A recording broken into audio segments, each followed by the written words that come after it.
मान लेते हैं ये मॉलिक्यूल है, तो इसको इसमें ये बताना है कि हमें कितने सिग्नल्स मिलेंगे NMR, प्रोटॉन NMR में।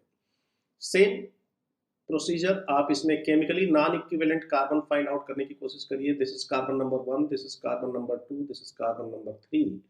और अगर आप ध्यान से देखें तो ये कार्बन नंबर 2 जो है ये स्टीरियोजेनिक भी है, मतलब कायरल मॉलिक्यूल है ये। तो अगर हम लोग इन दोनों हाइड्रोजन में से किसी एक को रिप्लेस करते हैं, ठीक है, तो ऐसी सिचुएशन में अलग मॉलिक्यूल बनेगा, यानी आईपीसी नेम अलग होगा। इसको रिप्लेस करते हैं अलग, इसको रिप्लेस करते हैं अलग। तो इस मॉलिक्यूल में केमिकली नॉन इक्विवेलेंट कार्बन कितने हैं बच्चों? Chemically non equivalent carbon, non equivalent carbon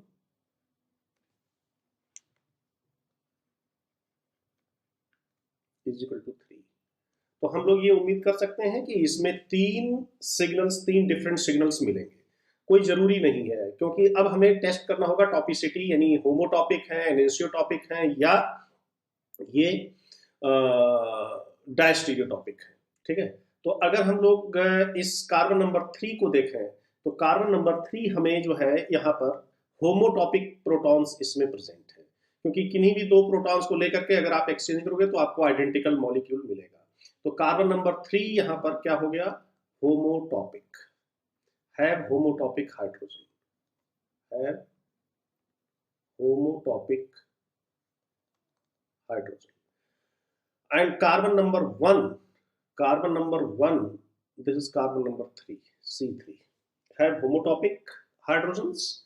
and carbon number 1, अगर हम लोग इस कार्बन की बात करें, इन दोनों हाइड्रोजन्स की बात करें, तो ये हाइड्रोजन दोनों हाइड्रोजन ये डायस्टीरियोटॉपिक है।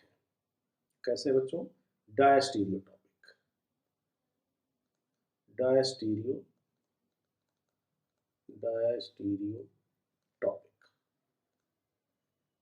कैसे? जब किसी भी मॉलिक्यूल में एक स्टीरियोजेनिक कार्बन ऑलरेडी प्रेजेंट हो और दूसरे में से मान लेते हैं इसको हमने डी से रिप्लेस किया, डी से रिप्लेस किया तो ये फिर कायरल हो गया। तो एक बार इसको रिप्लेस किया, एक बार इसको रिप्लेस किया। तो जब कभी भी एक स्टीरियोजेनिक कार्बन ऑलरेडी है, दूसरा अगर आप स्टीरियोजेनिक कार्बन क्रिएट करते हैं तो हमेशा डायस्टीरियोमर ही आपको मिलेगा। और इस तरीके से ये दोनों डायस्टीरियोटॉपिक हो गया। और डायस्टीरियोटॉपिक है, डायस्टीरियोटॉपिक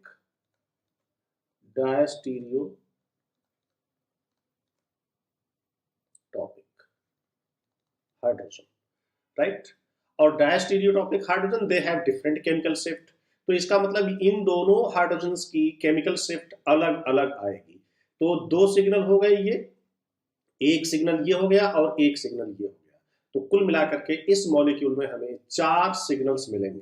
ठीक है बच्चों, तो टोटल इस मॉलिक्यूल में हम लोगों को 4 सिग्नल्स मिलेंगे। ठीक है, सी, इसको भी थोड़ा सा हम लोग अलग तरीके से लिख लें, H एंड H। तो इसमें कोई भी दो हाइड्रोजन अगर हम लोग ले लें तो ये दोनों हाइड्रोजन होमोटॉपिक हो। तो ये दोनों हाइड्रोजन होमोटॉपिक, एक सिग्नल, और ये दोनों हाइड्रोजन डायस्टीरियोटॉपिक, अलग अलग सिग्नल, और ये अलग है। तो कुल मिलाकर के इस मॉलिक्यूल में हम लोगों को मिलेंगे 4 सिग्नल। तो मान लेते हैं कि ये ए है, तो ये बी, अलग अलग सिग्नल। मैं हाइड्रोजन को मार्क कर रहा हूं, तो ये बी, ये सी, ये भी सी, ये भी सी, और इस तरीके से ये डी। तो 1, 2, 3 और 4, तो total 4 signals in PNMR spectrum.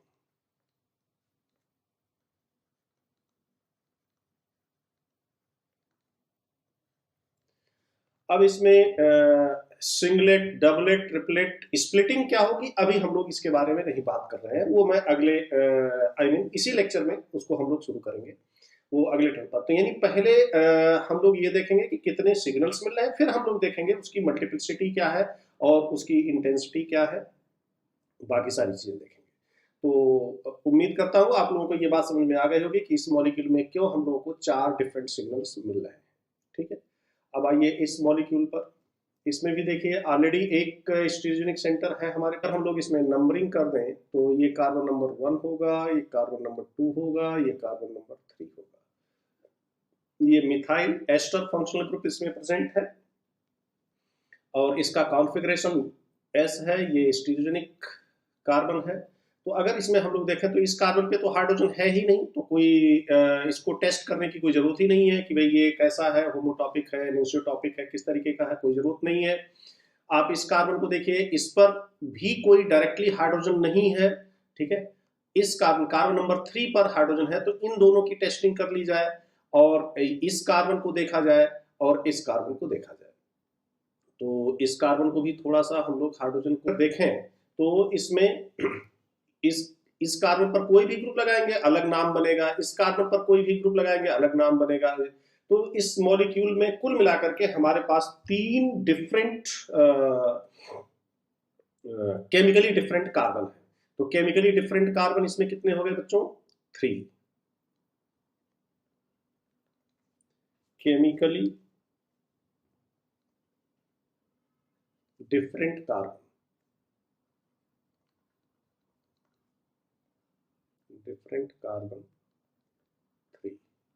अब हमें ये देखना होगा कि इनका नेचर क्या है। तो ये दोनों हाइड्रोजन अगर हम लोग देखें तो ये क्या है, अगर किसी को भी रिप्लेस किया जाए किसी भी ग्रुप से तो कोई दूसरा मॉलिक्यूल नहीं बनेगा, एक ही मॉलिक्यूल बनेगा। तो ये दोनों हो गए होमोटॉपिक।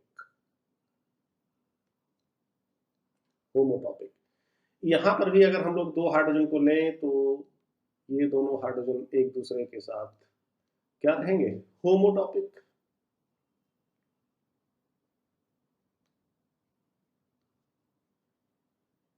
होमोटॉपिक। बट ये ध्यान रखिएगा कि ये होमोटॉपिसिटी और इसकी होमोटॉपिसिटी अलग अलग होगी, क्योंकि दोनों का केमिकल इन्वायरमेंट अलग है। ये CO2 है इसके बगल में, यहाँ पर Br है, तो इन दोनों का केमिकल शिफ्ट पोजीशन अलग अलग आएगी। लेकिन हाँ, इन दोनों हाइड्रोजन की एक ही आएगी, इन दोनों तीनों हाइड्रोजन की एक आएगी, इन तीनों हाइड्रोजन की एक ही सिग्नल मिलेगा। ठीक है, एक ही जगह सिग्नल मिलेगा। ठीक है, अब आप बात करते हैं हम लोग इसकी। अगर यहाँ पर हम लोग इसको चेंज करते हैं तो क्या मिलेगा बच्चों? इसको अगर हम लोग चेंज करते हैं, इस हाइड्रोजन को D से करते हैं, जैसे ही यहाँ पे D आएगा या कोई दूसरा ग्रुप आएगा, ये कार्बन तुरंत क्या हो जाएगा? स्टीरियोजेनिक। और इसके स्टीरियोजेनिक होते ही, और इसका कॉन्फ़िगरेशन तो फिक्स है, आप यहाँ पे कुछ कर नहीं सकते। तो ऐसी सिचुएशन में ये दोनों फिर से बिल्कुल पहला वाला केस है, ये डायस्टीरियोटॉपिक हो जाएंगे। ये क्या हो जाएंगे? डायस्टीरियोटॉपिक। तो यहाँ पर भी देखिए, पहले से ही एक कार्बन स्टीरियोजेनिक था, दूसरे कार्बन पर एक सब्स्टिट्यूशन से स्टीरियोजेनिक कार्बन डेवलप हो रहा है। तो इनका मतलब ये दोनों हाइड्रोजन डायस्टीरियोटॉपिक हो गए, यानी अब इन दोनों का केमिकल शिफ्ट पोजीशन अलग अलग आएगी। तो अब ऐसी सिचुएशन में अगर हम लोग देखें तो ये मान लेते हैं A है तो ये B होगा, यानी ये दोनों प्रोटॉन अलग अलग ट्रीट किए जाएंगे। ठीक है, NMR में ये तीनों एक जैसे होंगे तो C C C, और ये तीनों एक जैसे होंगे लेकिन इनसे डिफरेंट होंगे, तो इसका हमने सिंबल दे दिया D D D। तो टोटल कितने हमें इसमें मिल रहे हैं? टोटल सिग्नल्स देखिए, एक सिग्नल इसका, एक सिग्नल इसका, 2, एक 3 और एक 4। तो total 4 signals in PNMR, total 4 signals in P proton NMR spectrum.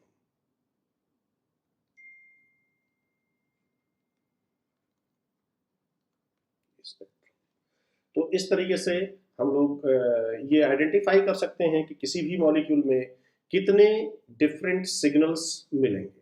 अब हम लोग बात करेंगे कि इन सिग्नल्स का नेचर क्या होगा, इनकी स्प्लिटिंग क्या होगी और कैसे होगी और क्यों होगी, इन सब के बारे में बात करेंगे। बच्चों, हम लोग देखेंगे अब spin splitting and cause of this spin splitting. तो हमने एक ऐसा मॉलिक्यूल लिया हुआ है, यहाँ पे ये हाइड्रोजन नहीं है, ठीक है, these are not hydrogen, A and B, हमने कोई भी ग्रुप ले सकते हैं यहाँ पे आप। ये हाइड्रोजन है जिसका सिग्नल हम लोग ऑब्जर्व करेंगे, और ये इसका पड़ोसी हाइड्रोजन है जिसका इफेक्ट हम लोग इसकी स्प्लिटिंग, इस हाइड्रोजन के सिग्नल की स्प्लिटिंग पर देखेंगे। तो बच्चों, हम सबको पता है कि हर एक न्यूक्लियाई एक किसकी तरह बिहेव करता है, छोटे से मैग्नेट की तरह बिहेव करता है। तो अब ये नॉर्थ साउथ, या इसका दो फ्लिपिंग पॉसिबल है, साउथ एंड नॉर्थ, ठीक है। इसको थोड़ा सा मैग्नेट को और ठीक से बना लेते हैं।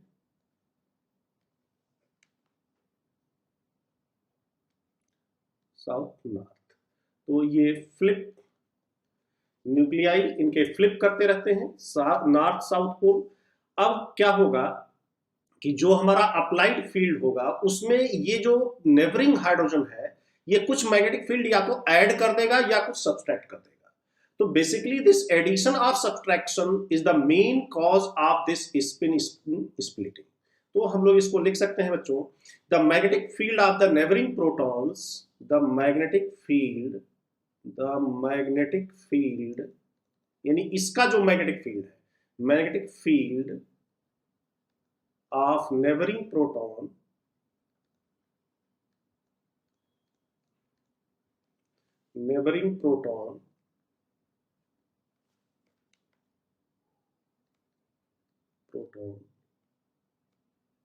प्रोटॉन और प्रोटॉन्स, एक या एक से ज्यादा भी हो सकते हैं, ठीक है, एड्स और सब्ट्रैक्ट्स, add or subtracts from the applied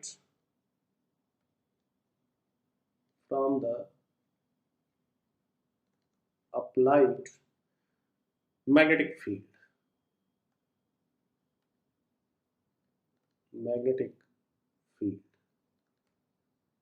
ठीक है।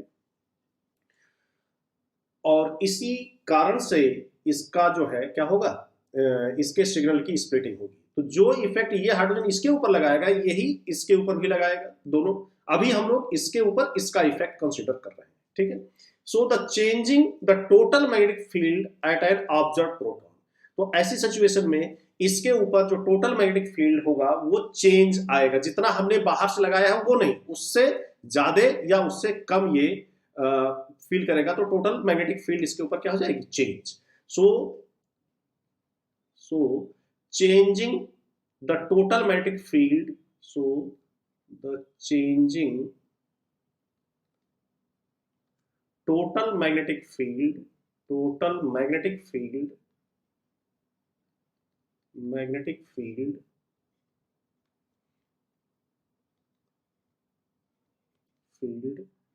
at an observed proton,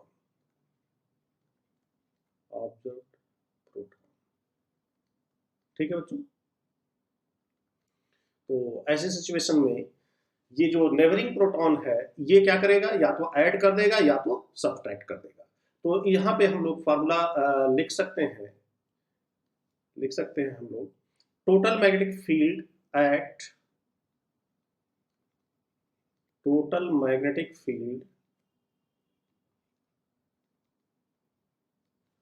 magnetic field at hydrogen observe, यानी इस हाइड्रोजन के ऊपर observe is equal to applied field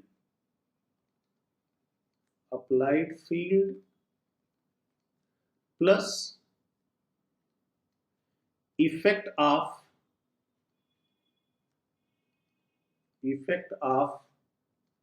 this hydrogen H neighbour.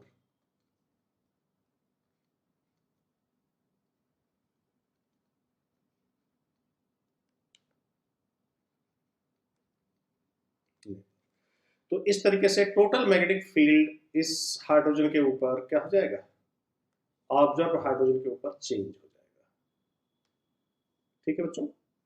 तो इस तरीके से हमें क्या मिलेगा, वेल बच्चों, अब देखें हम लोग यहाँ पे ये अप्लाइड मैग्नेटिक फील्ड हमने बाहर से लगाया हुआ है, और ये हमारा जो नेवरिंग हाइड्रोजन है जो हमने यहाँ पे रेड कलर से दिखा रखा है, नेवरिंग हाइड्रोजन, उसके दो ओरिएंटेशन है, ठीक है। उसका जो मैग्नेट बनेगा उसका एक नॉर्थ साउथ, जो कि एक अलाइन करेगा मैग्नेटिक फील्ड के डायरेक्शन में, और दूसरा नॉर्थ साउथ। तो ये दो ओरिएंटेशंस मैंने यहां पर आपको दिखाए हैं, ठीक है। तो अब क्या होगा, जो इसके डायरेक्शन में है वो इसको रीइंफोर्स करेगा, यानी मैग्नेटिक फील्ड के मैग्नीट्यूड को बढ़ाएगा, और जो ये ओरिएंटेशन है उसके न्यूक्लियस का वो उसको क्या करेगा, डिक्रीज करेगा। तो ऐसी सिचुएशन में ये जो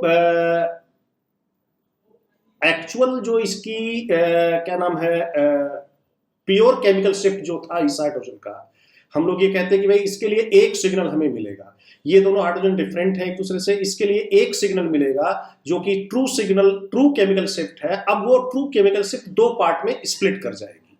तो अब केमिकल शिफ्ट इस हाइड्रोजन के लिए जो आई मीन रेफरेंस हाइड्रोजन हमने लिया है, तो रेफरेंस हाइड्रोजन का जो केमिकल शिफ्ट थी, जिसमें हमने अभी स्पिन स्पिन स्प्लिटिंग नहीं कंसिडर किया था, वो अब क्या होगा, दो पार्ट में स्प्लिट करेगी।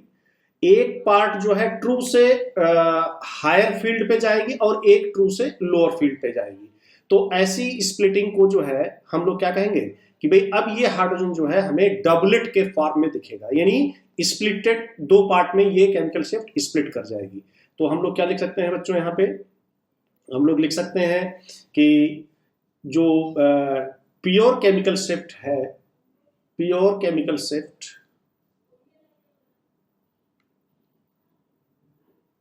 Pure chemical shift, chemical shift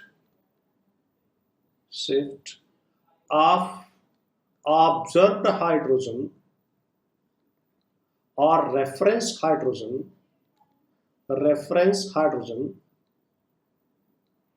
splitted in two parts. One is, this is if this is the true value, so one is upfield and other one is downfield. So this is upfield and this is downfield. So your spectrum, your chemical shift will split it in two parts. One is upfield and other one is downfield. Right? Downfield, right? So this splitting is caused by this neighboring proton. Neighboring proton means nucleus of the neighboring proton, and neighboring proton nucleus has two orientations, one is along and one is opposite. So in this case your downfield, yani signal is downfield, and in this case your signal is upfield, right? So upfield and downfield. Okay, so this is the cause of splitting of any chemical shift position, right? So this will downfield, this orientation will give you a downfield and this will give you upfield. ठीक है बच्चों, तो इस तरीके से जो neighbouring proton होता है वो क्या करेगा, जो ऑब्जर्व प्रोटॉन है उसके सिग्नल को स्प्लिट कर देगा। तो अभी हम लोग आगे देखेंगे कि कैसे हम लोग डबलेट और इंटेंसिटी क्या होगी, ये सारी चीजें हम लोग आगे धीरे धीरे करके देखेंगे। तो हम लोग यहाँ पे लिख सकते हैं these two possibilities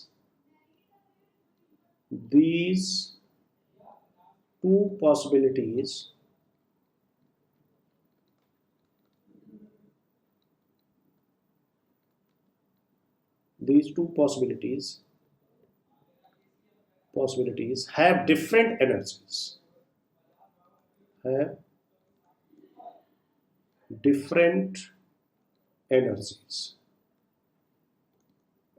so there are two lines,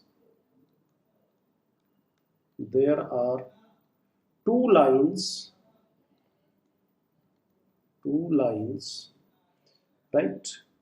each is equally probable, each is equally probable,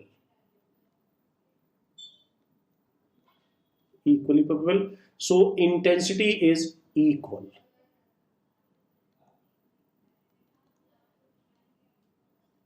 intensity is equal.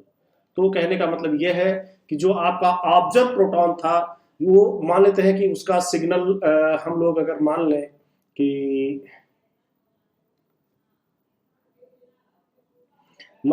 उसका सिग्नल इस तरीके से आना चाहिए था, कहीं पर किसी पर्टिकुलर पोजीशन पर। अगर ये वाला हाइड्रोजन ना होता तो ये without absence of red hydrogen, without neighbouring hydrogen,